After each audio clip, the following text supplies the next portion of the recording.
Depuis un peu plus de 2 décennies, beaucoup de gens prédisent son grand retour. Mais le dirigeable est surpassé en de très nombreux points par de nombreuses technologies, comme l'avion ou l'hélicoptère. Alors, est-ce que ce pionnier des airs du début du XXe siècle a-t-il encore une carte à jouer? Réponse maintenant dans cette vidéo. Bonjour à tous et bienvenue dans cette nouvelle vidéo. Je suis ravi aujourd'hui de discuter avec vous de ce thème absolument fascinant. Je trouve personnellement que le dirigeable c'est quelque chose d'assez monstrueux parce que c'est quelque chose que ma génération et celle d'avant n'a pas connu et c'est quelque chose qui est énorme. Il faut bien se rendre compte qu'un dirigeable c'est absolument énorme. Je trouve ça extrêmement intéressant et je suis ravi de le partager avec vous. Alors la grande histoire du dirigeable commence en 1852 quand l'inventeur français Henri Giffard effectue le premier vol en ballon dirigeable entre Paris et Trappes dans les Yvelines. C'est un vol à peu près de 27 km. Et oui, j'ai le plaisir de vous informer que le ballon dirigeable c'est une invention française à l'origine. Il faudra attendre une trentaine d'années pour que 3 frères inventeurs, les frères Tissandier, perfectionnent ce modèle. Premièrement, ils vont faire le premier ballon avec une propulsion électrique de l'histoire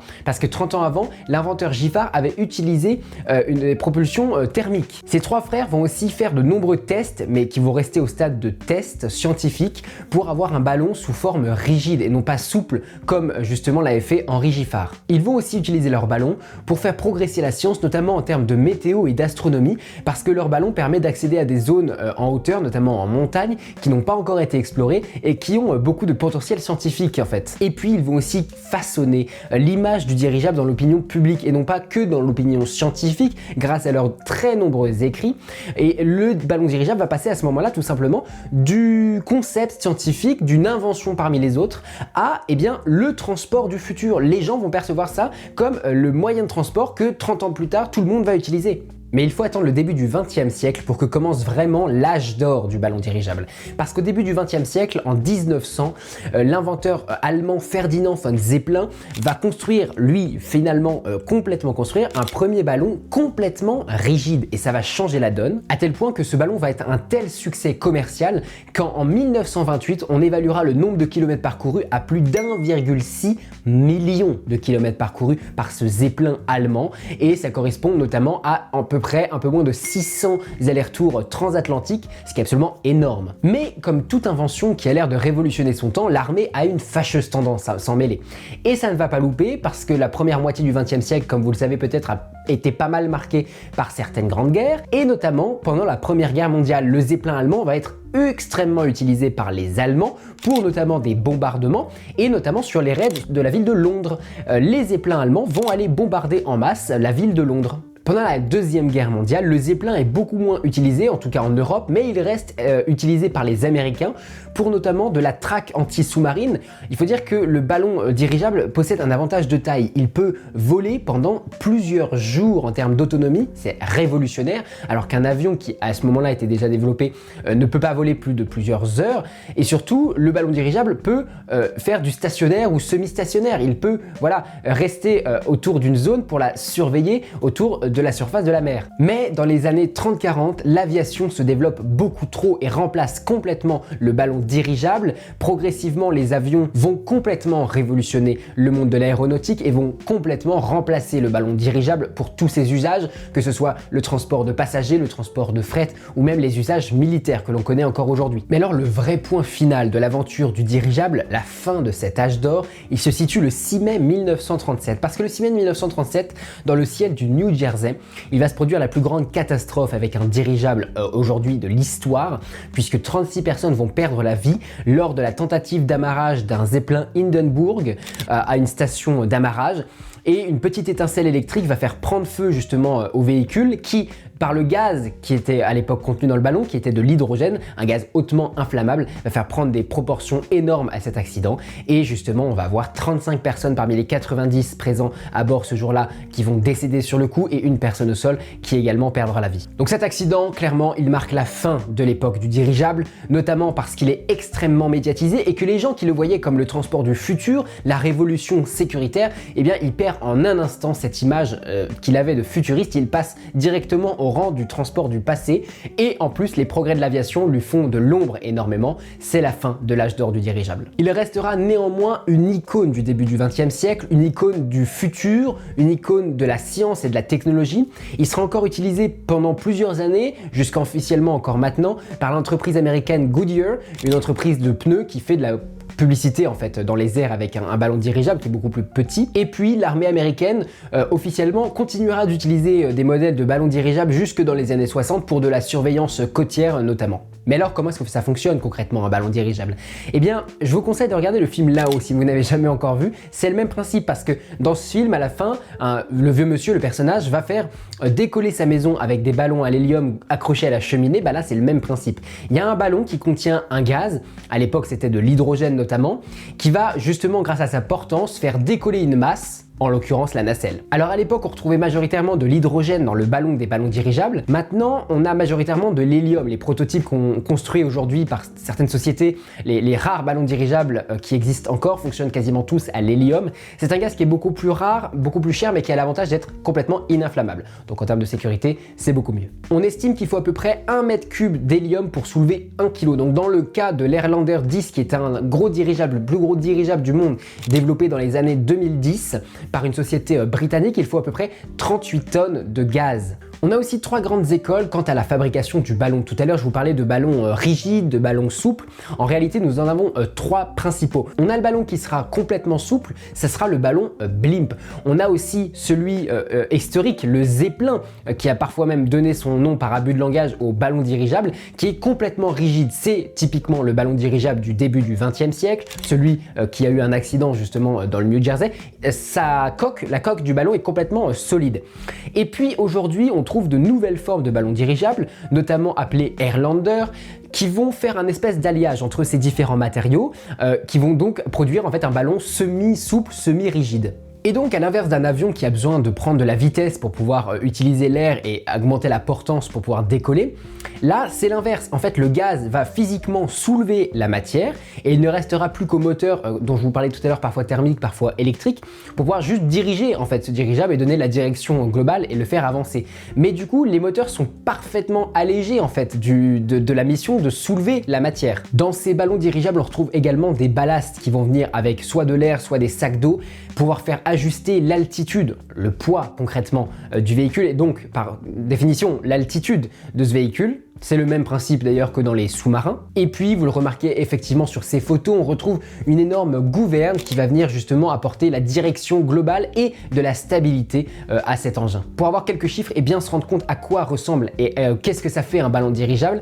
Un ballon dirigeable, c'est à peu près en moyenne 5 fois la taille en longueur d'un A320 qui est l'avion moyen courrier d'Airbus. La plupart des ballons dirigeables peuvent également, en termes de capacité, de volume, peuvent englober l'entièreté d'un A380. Il faut bien se rendre compte qu'un ballon dirigeable, c'est absolument énorme, c'est monstrueux. En revanche, en comparaison à l'avion, eh bien, ça va beaucoup moins vite. Un dirigeable va voyager à peu près à 80-100 km/h. Les records de vitesse ont été établis à peu près à 150-160 km/h.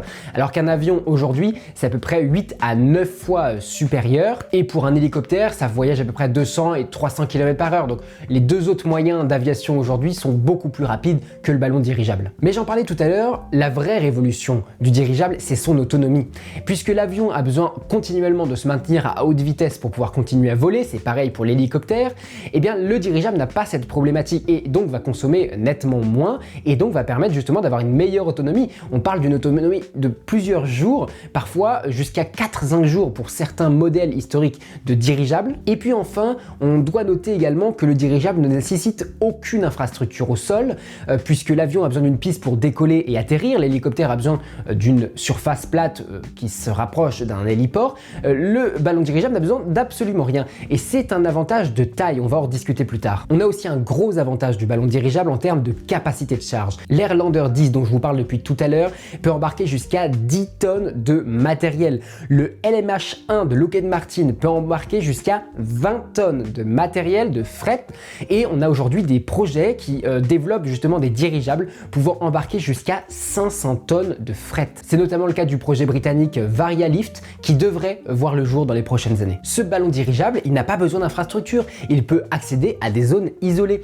Et c'est extrêmement pratique parce qu'il peut accéder à des terrains détruits par la guerre, qui nécessitent de l'aide humanitaire notamment, ou bien juste simplement des terrains qui n'ont pas encore été explorés, des terrains peut-être on peut l'imaginer dans les conditions extrêmes, notamment en Arctique. Et puis ce dirigeable il peut faire du vol en fait en stationnaire, et ça c'est un avantage énorme, en stationnaire ou semi-stationnaire, j'en parlais tout à l'heure. Il peut se maintenir sur une zone en termes de surveillance, il peut justement venir au-dessus de terrains accidentés, de terrains en guerre qui ont besoin d'aide humanitaire notamment. C'est un avantage en termes de polyvalence qui est inégalé. Et puis le ballon dirigeable, il a nettement moins de pièces d'usure qu'un avion par exemple. Un avion, vous savez, ce sont des mécanismes extrêmement compliqués, il y a besoin de mécaniciens au sol, d'ingénieurs qui voilà, entretiennent et surveillent l'usure d'un appareil entre chaque vol et régulièrement.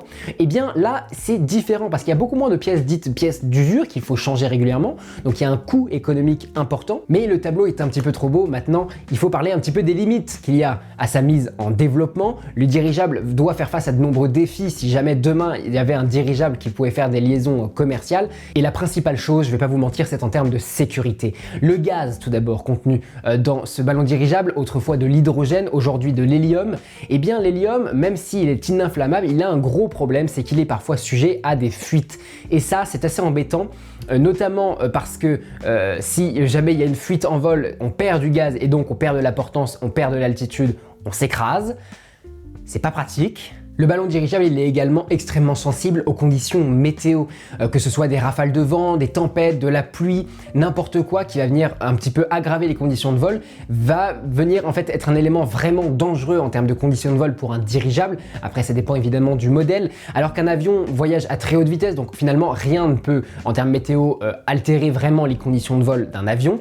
Là, pour un ballon dirigeable, c'est très différent. On a aussi le problème de la vitesse. Pour faire un Paris-New York aujourd'hui en avion, il faut entre 6 et 7 heures, alors qu'en dirigeable, même avec les dirigeables les plus puissants, il faudrait à peu près 3 jours. Il ne faut pas être pressé. Et puis le grand public associe justement le dirigeable à l'insécurité et à un moyen de transport qui appartient au passé et qui n'est plus du tout aux normes de sécurité. Donc ça serait très compliqué d'imaginer justement une remise en place ou alors il faudrait une énorme communication autour pour re-rendre cette chose attractive pour le grand public. Et puis on peut imaginer aussi qu'en un siècle, les règles de sécurité autour de l'aviation, elles ont énormément changé. Autrefois, il y avait beaucoup moins d'encadrement national et international autour justement de la réglementation en vol, alors qu'aujourd'hui, les conditions de sécurité autour des avions, des hélicoptères et quoi que ce soit qui volent, eh ben, c'est extrêmement strict. À juste titre, et bien là on pourrait s'imaginer que si jamais on devait développer des conditions de sécurité à requérir auprès de chaque engin volant dirigeable, et bien il y aurait un gros frein parce que ça pourrait être beaucoup plus restrictif que ce qu'il y avait autrefois. Alors finalement, quelle est la place aujourd'hui du dirigeable et quelle sera sa place dans le futur? L'Airlander 10 dont je vous parle depuis tout à l'heure est un projet des plus innovants, un projet britannique qui vise justement au transport de passagers. Alors à l'origine c'était d'ici 2025. On n'y est pas, mais ils projettent justement d'ici 2029 de pouvoir transporter justement une centaine de passagers. Le LMH1 de Lockheed Martin, une autre entreprise britannique, a lui aussi des ambitions commerciales, mais lui tourné autour du fret, puisqu'il aimerait concurrencer le transport maritime, qui transporte aujourd'hui 90% des produits qui s'échangent dans le monde. Eh bien, on pourrait imaginer que pour du fret non urgent, les dirigeables seraient en fait le remplacement parfait pour les cargos qui polluent énormément. Et puis on a d'autres acteurs qui se sont positionnés et puis depuis un certain temps maintenant, mais qu'on n'attendrait pas du tout sur ces secteurs. Je pense ici à Google. Google qui a développé son projet LTA, pour littéralement en français plus léger que l'air. Et Google, ils ambitionnent de pouvoir développer des dirigeables pour aller justement accéder à de l'aide humanitaire. C'est extrêmement pratique de pouvoir accéder avec une polyvalence folle à un lieu. Et puis on a aussi des projets beaucoup plus futuristes qui sont un peu plus abstraits aujourd'hui en 2025, mais qui pourraient venir concurrencer par exemple des croisières, parce qu'on pourrait imaginer des croisières aériennes aujourd'hui. On prend rarement l'avion pour se promener, mais on pourrait imaginer pouvoir partir en mini croisière de quelques jours de façon un peu plus éco-responsable, parce que évidemment le dirigeable émet beaucoup moins d'émissions de CO2 que l'avion. Et ça, c'est notamment dans le cadre du projet Aeroscraft, un projet développé par une société également britannique. Visiblement, les Britanniques aiment beaucoup les ballons dirigeables. Et puis, là où certaines choses pourraient être un inconvénient pour le dirigeable, et bien là, ça devient une force, parce qu'en avion, on voyage à peu près entre 700 et 900 km km/h, ça laisse rarement la place pour admirer le paysage. Alors qu'en fait, en dirigeable, eh bien, on prend son temps. Et dans le cadre d'une croisière, eh bien, ça pourrait justement être un atout. Alors bon, en conclusion, vous l'aurez compris, le dirigeable ne va pas remplacer demain matin l'avion dans les aéroports. En revanche, on pourrait se demander s'il n'a pas une place encore à jouer dans l'aéronautique de l'humanité et s'il n'a pas encore une place à reprendre ou même une place à prendre, parce que justement sur ces missions notamment de transport de fret non urgent, il pourrait être une alternative absolument formidable en termes d'émissions de CO2 aux cargos qui transportent 90% des produits au travers de la planète. Alors j'espère que vous avez aimé cette vidéo, si c'est le cas, dites-le moi en commentaire et dites-moi également en commentaire si vous aussi vous seriez prêt à voyager en dirigeable demain matin. En attendant, je vous remercie d'avoir regardé cette vidéo et moi je vous dis à la semaine prochaine. N'hésitez pas à vous abonner si vous avez aimé cette vidéo et pour voir toutes les suivantes. À très bientôt.